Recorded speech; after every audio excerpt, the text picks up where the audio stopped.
अस्सलाम वालेकुम dear class fellows. आज आपकी खिदमत में ऊप का लेक्चर पेश है। जो बच्चे एब्सेंट थे या किसी मसले की वजह से लेक्चर नहीं देख सके, वो अब यहाँ से देख सकते हैं, समझ सकते हैं अगर समझ आई तो। अब यहाँ आपके सामने कंस्ट्रक्टर की डेफिनेशन थी, आप इसे स्टॉप करके पढ़ सकते हैं एक बार। और ये जो आपके प्रोग्राम स्क्रीन पे शो हो रहा है, ये लास्ट टाइम जो मैम ने दिया था वो 2 प्रोग्राम हैं। अब ये दूसरा प्रोग्राम है आपके सामने, आप इसे स्टॉप करके एक बार देख सकते हैं अगर आपकी समझ में आ रहा है तो। मैं आपके लिए यही कर सकता था। Okay, thank you. पहले फंक्शन होते हैं तो उस टाइम कॉल होता है जब कोई ऑब्जेक्ट क्रिएट हो रहा होता है। ठीक है, ऑब्जेक्ट कब ऑब्जेक्ट क्रिएट कब होता है? क्रिएट होता है?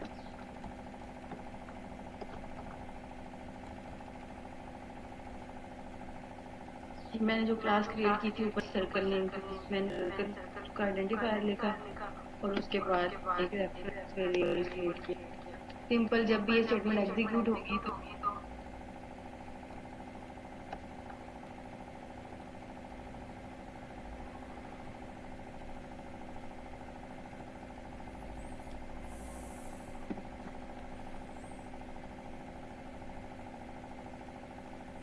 जब भी ये जब भी ये स्टेटमेंट स्टेटमेंट एग्जीक्यूट होगी एग्जीक्यूट इसका होगी मतलब इसका ये कि मतलब यहाँ ये पे कि एक यहाँ पे ऑब्जेक्ट एक क्रिएट हो ऑब्जेक्ट रहा है। क्रिएट हो रहा है।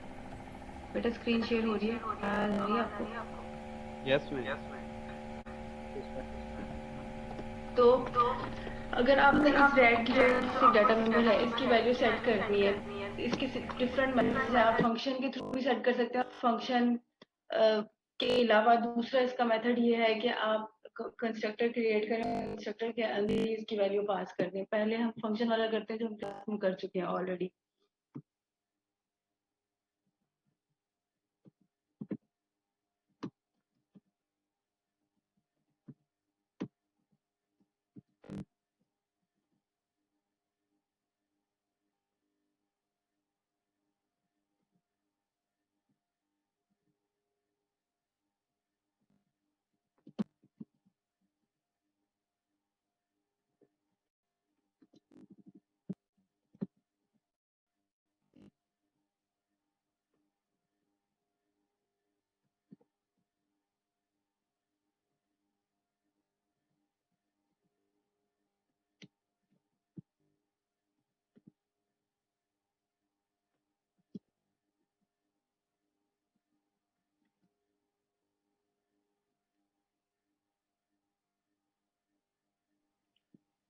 मैम इधर एक क्वेश्चन था जी छोटा।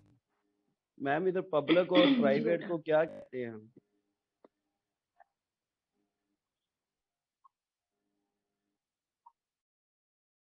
एक्सेस स्पेसिफायर्स भी कहते हैं, एक्सेस मॉडिफायर्स भी कहते हैं।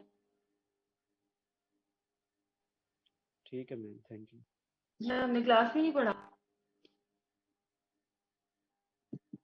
एक्सेस पढ़ा था मैम। स्पेसिफायर्स आपको क्लास में बताया मैंने। बताए थे मैम। यस मैम, बताया था लेकिन याद नहीं कुछ है। ठीक है,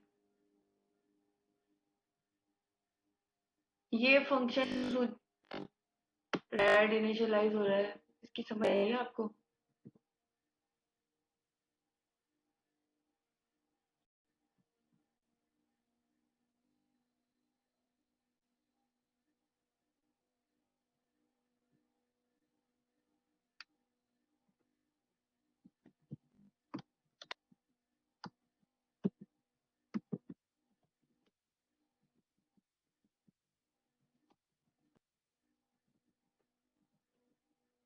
बेटा इस फंक्शन की समझ आई है? Yes ma'am. सबको समझ आई है? Yes ma'am. जिस तरह हम किसी फंक्शन के साथ पैरामीटर पास करते हैं, रिसीविंग पैरामीटर उस पैरामीटर की वैल्यू रिसीव करता है और सेट करता है। यहाँ देखें, मैंने फंक्शन कॉल किया जीरो सेट वैल्यू वाला ये फंक्शन है। यहाँ से ये वाली वैल्यू इस रिसीविंग पैरामीटर में जा रही है, फ्लोट आर। ठीक है, अब ये जो आर की वैल्यू ये इस रेडियस वाले वेरिएबल को असाइन हो रही है। सिंपल इनिशियलाइजेशन हम यहाँ पे फंक्शन के थ्रू करवा रहे हैं। अगर हम ये सारा का सारा स्किप करना चाहें और ये इस तरह से कोई एक मेथड हो कि आप जैसे ऑब्जेक्ट क्रिएट करें उसी टाइम पे आप ये वाले जो पैरामीटर्स हैं ये पास कर दें, एक हो, दो हो, तीन हो, जितने भी एक्स वाई जी पैरामीटर्स हो आप उस टाइम पे पास करते हैं जब आपका ऑब्जेक्ट क्रिएट हो रहा हो। तो इसके लिए हम क्या करते हैं, कंस्ट्रक्टर्स यूज करते हैं। ठीक हो गया।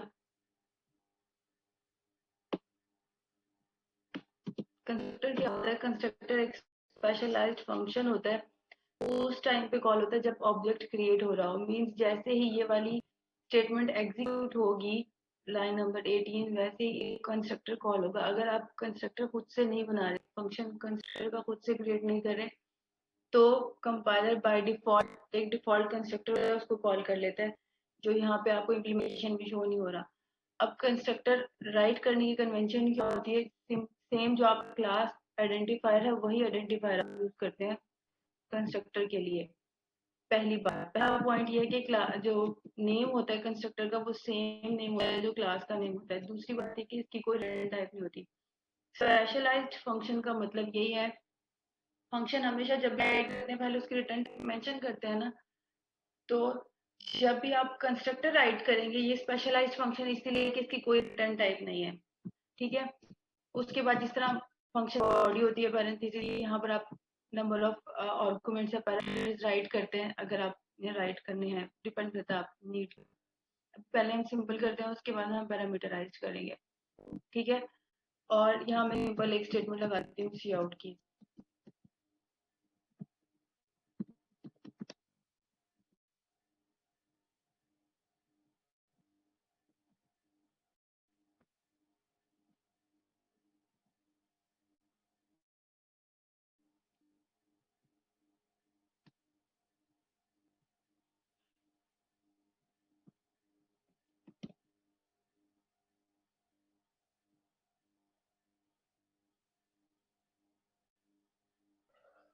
मैं अगर एरर आ जाए फिर तो रिटर्न टाइप यूज होगी। नहीं बेटा नहीं आएगा एरर।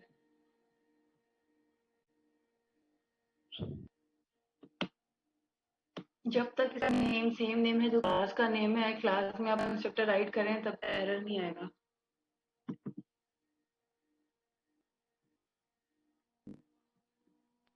मैम आउटपुट इसको मेन शो के होता है आपको, आउटपुट स्क्रीन शो हो रही है आपको? मैम नहीं हो रही। नो नहीं। मैम नहीं होगी। अब हो रही है? Yes ma'am. Yes ma'am. ये देखें मैंने अभी इस फंक्शन को कहीं भी कॉल नहीं किया। मैं इस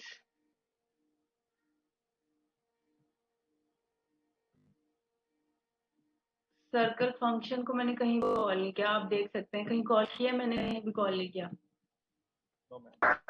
एक्सक्यूज मी मैम। जी मैम कुछ को प्रॉब्लम आ रही है, वो कहती है ना तो हमें आवाज आ रही है और ना ही समझ आ रही है। बेटा आवाज नहीं की तो कैसे है? वही मैम गर्ल्स ग्रुप में मैसेजेस करके कह रही हैं कि मैम हमें समझ नहीं आ रही है, आवाज भी सही तरह से नहीं आ रही। ये तो अल्टीमेट बात है ना कि अगर आवाज नहीं आएगी तो समझ भी नहीं आएगी।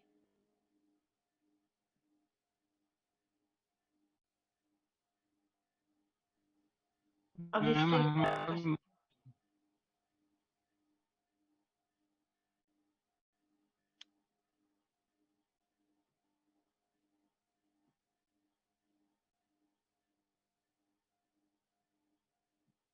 बेटा आवाज आ रही है आप लोगों को यस मैम आ रही है। यस मैम आ रही। और समझ आ रही है? यस यस मैम आ रही। मैम। अभी तक मैंने सिर्फ एक फंक्शन, एक स्पेशल फंक्शन क्रिएट किया कि कोई भी रिटर्न टाइप नहीं है जिसका नेम सेम नेम है जो क्लास नेम है। अगर मैं इस नेम में थोड़ा सा भी चेंज करती हूँ, मीन्स इस सर्कल का जो सी है ये मैं कैपिटल या स्मॉल मीन चेंज करती हूँ आइडेंटिफायर से क्लास आइडेंटिफायर से, तो हमारे पास एरर एक्सपेक्टेड है। अभी हम इसको देख भी लेते हैं।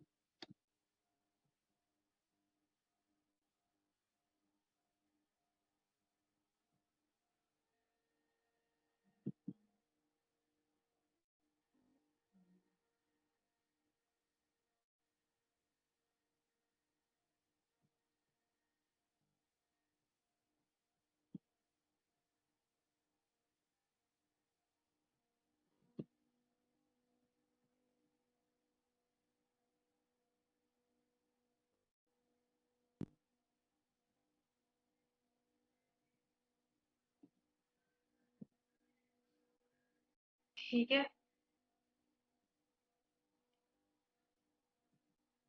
कंस्ट्रक्टर हमारे पास ऐसा स्पेशलाइज्ड फंक्शन होता है जिसकी कोई भी रिटर्न टाइप नहीं होती, जिसका नेम क्लास नेम से सेम होता है, और इसमें जब भी आप कोई ऑब्जेक्ट क्रिएट करते हैं तो ऑटोमेटिकली कॉल फंक्शन सबसे पहले जो फंक्शन होता है वो सर मीन्स उसका कंस्ट्रक्टर कॉल होता है जो उस ऑब्जेक्ट को क्रिएट कर रहा होता है।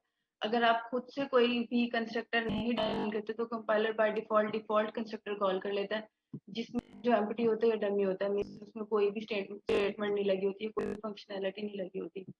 तो अभी मैंने इस फंक्शन को कहीं पे कॉल नहीं किया, लेकिन ये फंक्शन आपने जैसे आउटपुट में देखा था कि कंस्ट्रक्टर आउटपुट आ रहा था, तो वो इसी वजह से आ रहा था कि आपके पास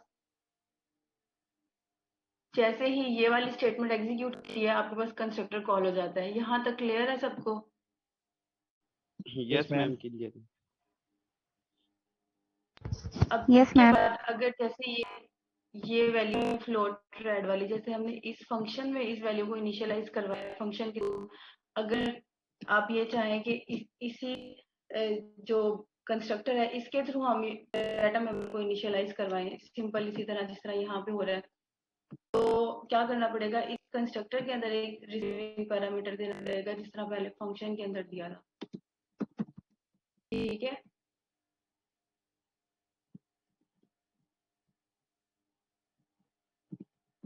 मैम ये होगा पहले जहाँ पे कंस्ट्रक्टर बन रहा है।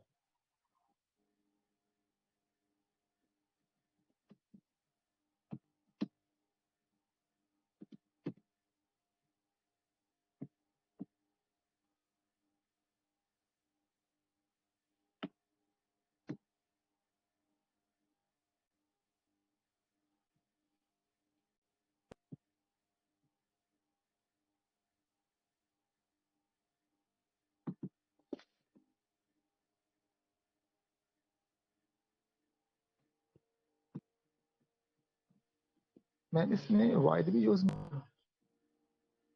कुछ भी यूज नहीं होगा, फंक्शन कंस्ट्रक्टर की कोई भी रिटर्न टाइप नहीं होती, इसलिए हम इसको कंस्ट्रक्टर बोलते हैं, फंक्शन नहीं बोलते।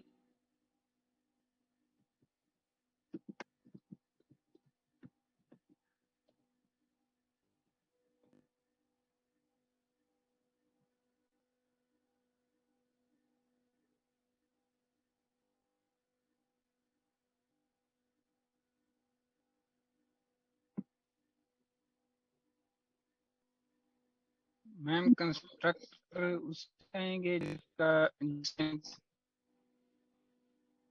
आवाज नहीं आ रही आपकी।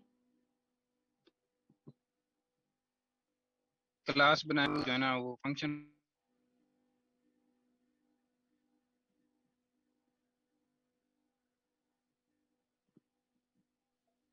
इसका कहने का मतलब है कि जिसमें सेम नेम और सेम क्लास यूज उसको कंस्ट्रक्टर कहेंगे। सेम नेम और सेम क्लास यूज हो? Yes ma'am. जिस फंक्शन का नेम क्लास नेम सेम हो दोनों। आपको आउटपुट स्क्रीन शो हो रही है? मैम आउटपुट अब हो रही है मैम। ये देखिए रेडियस की वैल्यू यहाँ पर प्रिंट हो गई है। मैम उधर तो वैल्यू हमने 2.2 एफ नहीं लिखी हुई। जी मैम वैल्यू हमने वो फंक्शन जो मेन के अंदर दिया हुआ है उसके अंदर तो 2.2 एफ लिखा हुआ है। हाँ जी। तो मैम ये एफ किस लिए लिखा हुआ है? ये फ्लोट के लिए एफ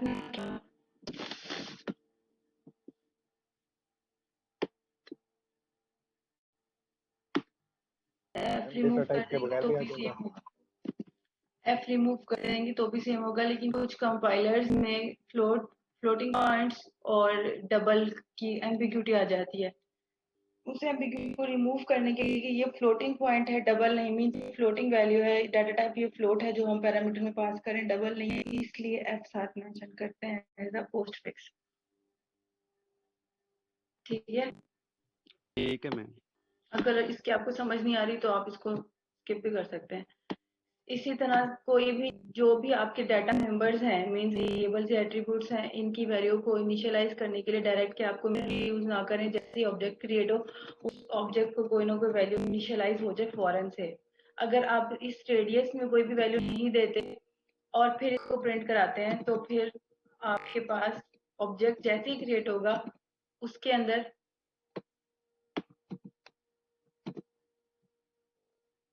कोई ना कोई गार्बेज वैल्यू आएगी।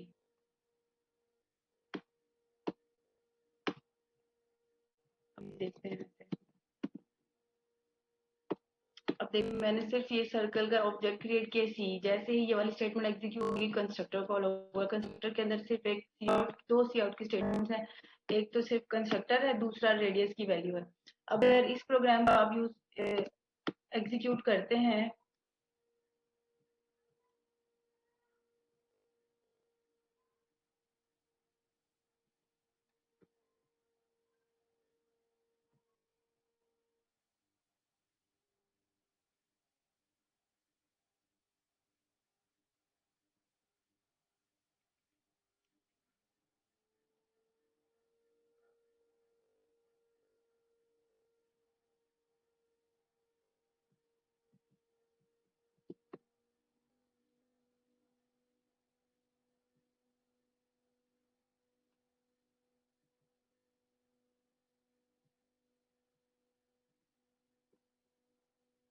ये देखें यहाँ पे रेडियस की वैल्यू दें,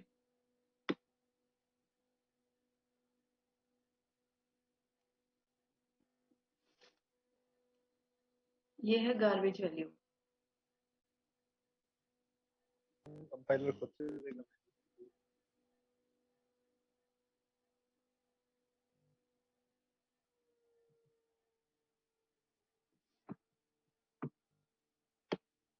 एक और एग्जाम्पल देखते हैं कंस्ट्रक्टर की।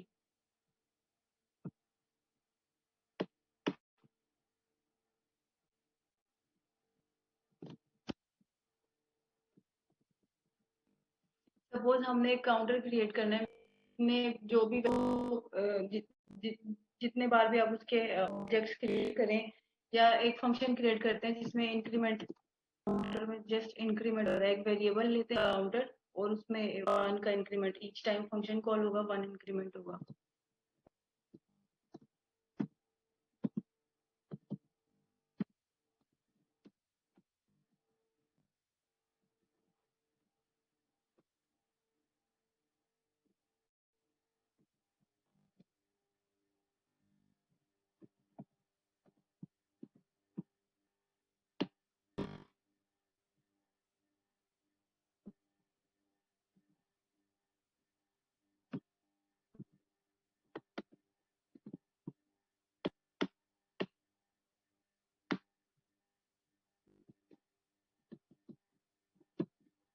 अब ये काउंट को मैंने कहीं भी इनिशियलाइज नहीं करवाया।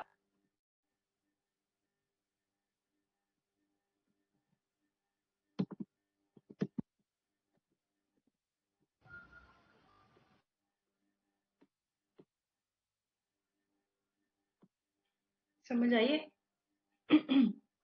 Yes ma'am. यहाँ पे मैंने सिर्फ एक वेरिएबल या काउंट इसको 0 से इनिशियलाइज करवाया कंस्ट्रक्टर के अंदर, मीन जितने भी ऑब्जेक्ट क्रिएट हुए सर्कल के वहां पर काउंट वेरिएबल हमेशा 0 होगा हर ऑब्जेक्ट के लिए। अभी सिर्फ एक ऑब्जेक्ट है C1 C2 C3 C4, जितने भी ऑब्जेक्ट्स मैं क्रिएट करूंगी हर टाइम पे जैसे ही ऑब्जेक्ट क्रिएट होगा तो काउंट का वेरिएबल हमेशा 0 वैल्यू होल्ड कर रहा होगा, गार्बेज वैल्यू नहीं आएगी उसके अंदर हर ऑब्जेक्ट के लिए। जैसे अभी मैंने आपको पहले दिखाया कि रेडियस वाला मैंने क्रिएट किया है, यहाँ उसको सी आउट कराया, उसमें गार्बेज होल्ड करा था जब तक आपने इनिशियलाइज नहीं कराया। अब हर ऑब्जेक्ट के लिए ये 0 होल्ड करेगा काउंट की वैल्यू, और जैसे वाला फंक्शन कॉल होगा इंक्रीमेंट वाला तो में एक जो है वो 1 इंक्रीमेंट हो जाएगा। जितनी बार भी वो फंक्शन आप कॉल करेंगे ईच टाइम 1 इंक्रीमेंट होगा काउंट की वैल्यू के अंदर।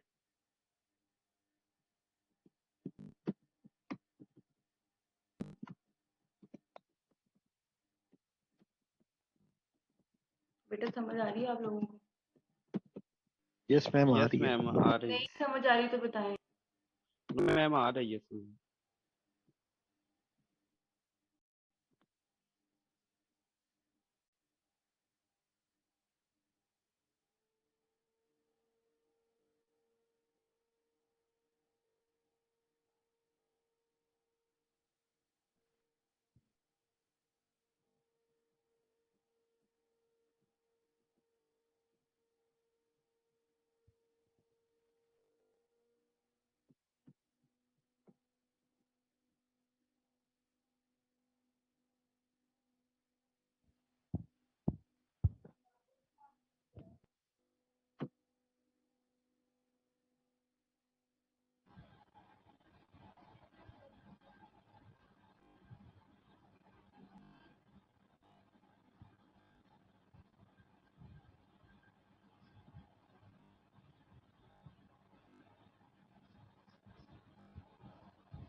आउटपुट स्क्रीन शो हो रही है आपको?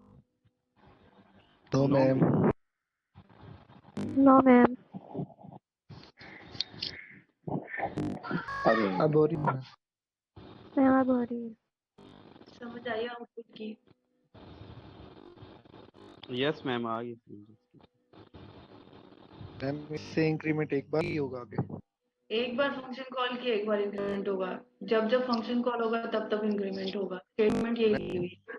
मैम जितने फंक्शन कॉल उतनी बार वो इंक्रीमेंट होगा। उतनी बार क्योंकि एक बार इंक्रीमेंट यहाँ पे लिखा हुआ है, एक बार फंक्शन कॉल हुआ, एक बार इंक्रीमेंट होगा।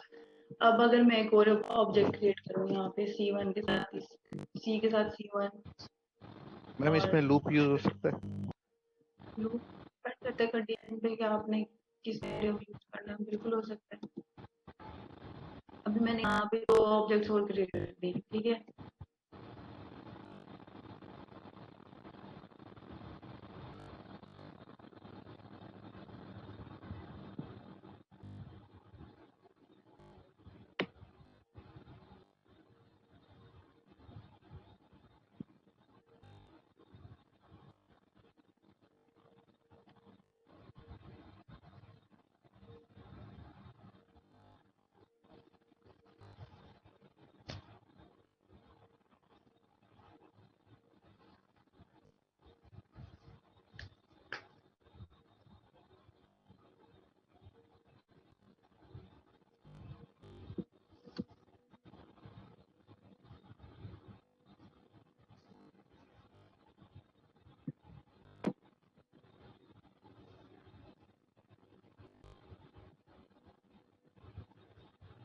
यहाँ पे देखिए दोनों ऑब्जेक्ट्स के लिए पहला ऑब्जेक्ट क्रिएट हुआ, उसकी वैल्यू काउंट की इनिशियलाइज हो गई 0 से, और फिर मैंने इंक्रीमेंट वाला फंक्शन कॉल किया तो वो इंक्रीमेंट हो गया 1। इसी तरह से दूसरा भी C1 ऑब्जेक्ट क्रिएट हुआ। जैसे ही वो ऑब्जेक्ट क्रिएट हुआ उसका कंस्ट्रक्टर कॉल हुआ। कंस्ट्रक्टर में वैल्यू आपने काउंट की 0 से इनिशियलाइज करवा रहे थे, वहां पे वो वैल्यू 0 हुई, और फिर उसका नेक्स्ट जैसे ही हमने फंक्शन कॉल किया तो वैल्यू इंक्रीमेंट हो गया। तो कंस्ट्रक्टर की समझ आई है अभी आप लोगों को? यस मैम आ गई है। यस मैम आ कंस्ट्रक्टर एक ऐसा स्पेशलाइज्ड फंक्शन होता है जिसकी कोई रिटर्न टाइप नहीं होती, जिसका नेम सेम नेम होता है जो क्लास का नेम होता है। और जब भी आप कंस्ट्रक्टर, जब भी आप कोई ऑब्जेक्ट क्रिएट करते हैं तो ऑटोमेटिकली कंस्ट्रक्टर कॉल हो जाता है। कंस्ट्रक्टर का मतलब है कंस्ट्रक्टर बनाने वाला। तो जैसे ही कंस्ट्रक्टर कॉल होता है फंक्शन है, जैसे ही वो कॉल होता है तो एक ऑब्जेक्ट क्रिएट हो जाता है मेमोरी में। अगर आप खुद से वो कॉल करें, खुद से पैरामीटराइज्ड कंस्ट्रक्टर बनाए तो वेल एंड गुड, वरना compiler by default constructor call कर लेता है।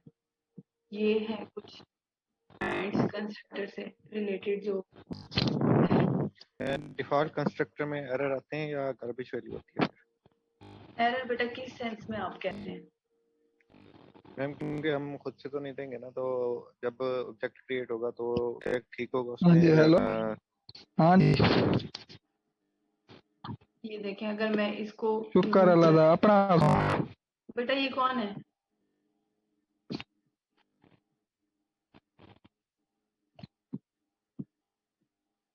अगर मैं ये जो कंस्ट्रक्टर जहाँ पे मैं वैल्यू इनिशियलाइज कर रही थी काउंट की, उसको मैं रिमूव कर देती हूँ फिर रन करती हूँ इस प्रोग्राम को, देखें एरर फिर भी नहीं आएगा कोई। लेकिन कोई ना कोई गार्बेज वैल्यू जा रही होगी काउंट के, उसमें एक इंक्रीमेंट।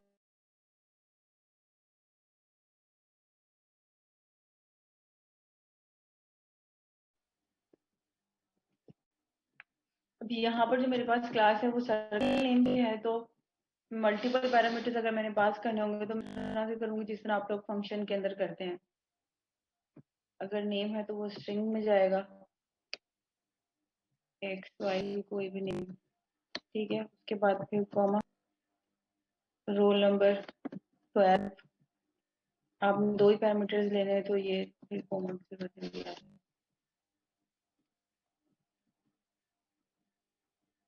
सर्कल आ गया क्लास नेम, उसके बाद ऑब्जेक्ट,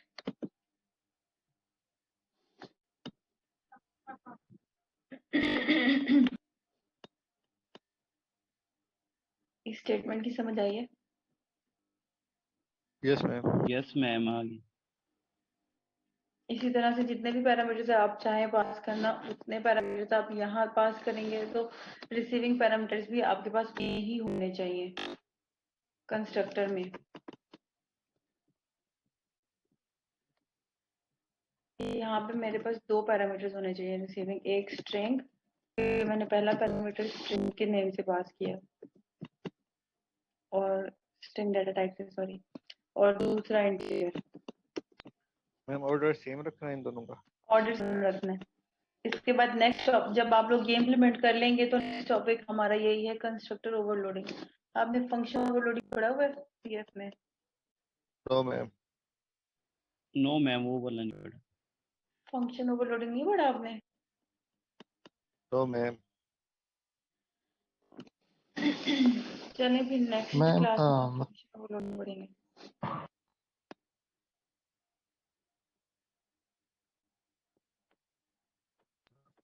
एक सिंगल क्लास में मल्टीपल कंस्ट्रक्टर हो, वो होता है ओवरलोडिंग। हाँ जी, वो होता है जिस तरह से आप फंक्शंस इस तरह के क्रिएट करते हैं डिफरेंट, या आप जो है वो पैरामीटर, जैसे मैंने भी ये एक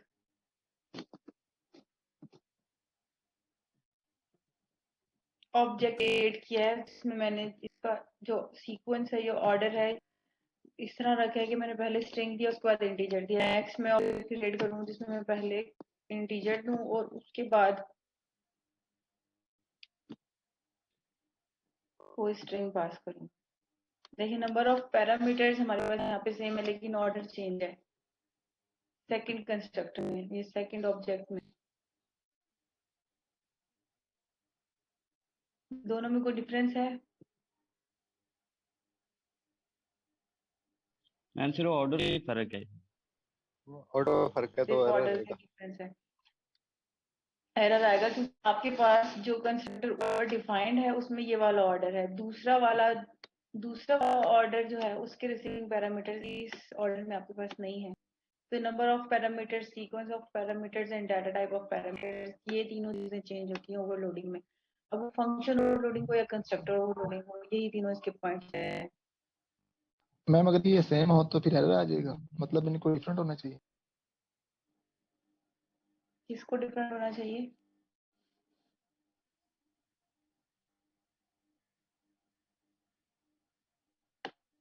बेटा क्या पूछा आपने?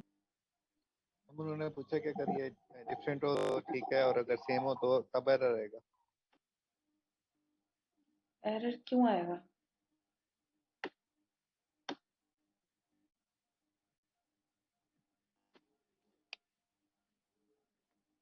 देखिए आपके पास रिसीविंग पैरामीटर्स डिफरेंट, यहाँ पर आपने अगर क्रिएट करनी है तो जो भी फंक्शन, जो भी एक जिस सिनेरियो में भी ऑब्जेक्ट क्रिएट करें आपके पास उसका रिसीविंग पैरामीटर होगा ना।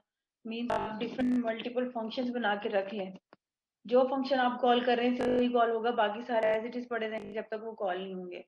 इन केस के जब आप उनको कॉल करेंगे तो आपके पास कोई ना कोई एक डेफिनेशन होनी चाहिए उनको रिसीव करने के लिए, उस स्टेटमेंट को एग्जीक्यूट करने के लिए। अगर आप उसको कॉल नहीं करे तो फिर एरर नहीं आएगा। जब भी आप कॉल करेंगे वो कॉल हो जाएगा फंक्शन।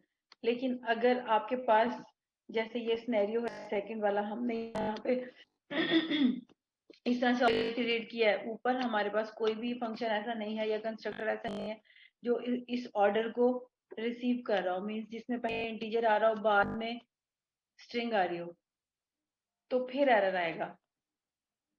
मैम एक क्लास के अंदर से ज्यादा कंस्ट्रक्टर इस्तेमाल किए जा सकते हैं या नहीं? बिल्कुल किए जा सकते हैं, ये हम नेक्स्ट क्लास में पढ़ेंगे कंस्ट्रक्टर ओवरलोडिंग। अगर आपका फंक्शन ओवरलोडिंग का कॉन्सेप्ट क्लियर है तो कंस्ट्रक्टर ओवरलोडिंग फौरन से समझ आ जाएगी आपको। अगर आपने फंक्शन ओवरलोडिंग नहीं पढ़ा हुआ तो फिर वो पहले पढ़ें। Thanks for watching. अगर आपको कुछ समझ आई है तो कमेंट करके ज़रूर बताएंगे और होमवर्क आपके सामने है। और दूसरी बात है कि चैनल को सब्सक्राइब करें, कंजूसी से कुछ नहीं मिलने वाला। मैं आपके लिए मेहनत करता हूँ तो मुझे इसका बदला दे दें।